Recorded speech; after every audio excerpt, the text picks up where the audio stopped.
Few places in the world are seeing the explosion of God's power like the underground church in China is experiencing. And in the last 60 years, China's communist government has done its best to wipe Christianity off the map. What you are about to see is some of the rarest footage on the planet.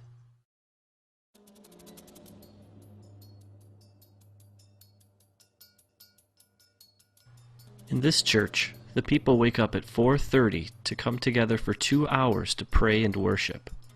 They do this every day.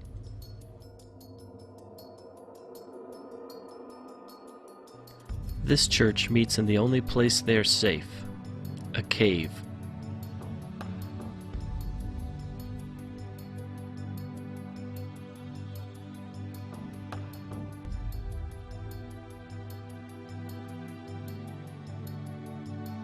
This church meets on a farm, far away from prying eyes.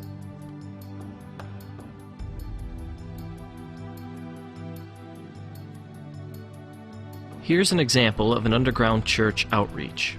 The people sitting are Christians. The people who are standing are not. This particular preacher was once crippled, but was healed when someone prayed for her. She now preaches the good news of Jesus to anyone who will listen. In this particular meeting, over 1,000 people became Christians.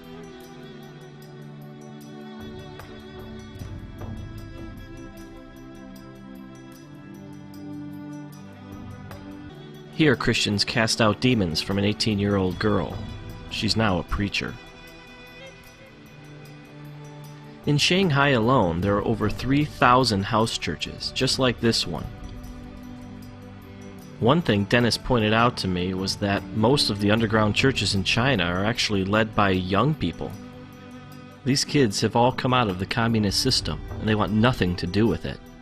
They only want to spread the love of Jesus to everybody they meet. This is a music school. Well, that's the cover anyway. It's really a training school for students who want to be pastors.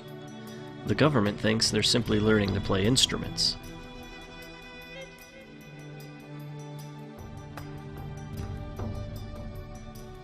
One thing I quickly realized about the Chinese church is that it's a lot different from the American one. For one thing, they think a 4-hour sermon is short.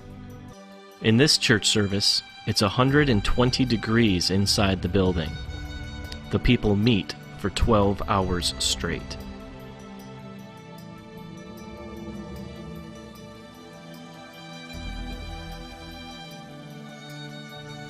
Dennis told me one story about a time he went to a very remote village in China to preach. He was led into a large room where the people were packed so closely together that he had his back to the wall and could reach out and touch the row in front of him.